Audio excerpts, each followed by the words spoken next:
Ginadumdum Subong Adlaw ang ika-36 katuig sa pagkabaganihan ni former Antique Governor Evelio Javier. Si Javier ang gintiro patay sang Pebrero 11, 1986 sa plaza sang San Jose Antique, apat ka adlaw matapos ang snap elections nga ginpatigayon. Si Javier ang supporter sang anay presidente nga si Corazon Aquino, nga mo naman ang nagpukan sang diktador nga rehimen ni Ferdinand Marcos.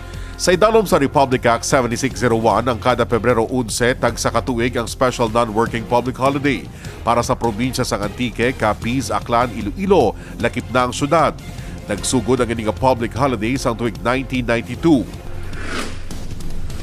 Sa Piyakabahin, wala naman untat ang ginahimo ang paglimpyo sa Iloilo River. Apisar holiday, padayon ang paglibot sa makatapos ang Office of the City Agriculturist para magtinlo kag magkuha sang basura. Sa sulod na sang isa ka dekada nga pagpanikasog ni Mayor Javier para matinuan kag mabuhian sang isda ang Iloilo River.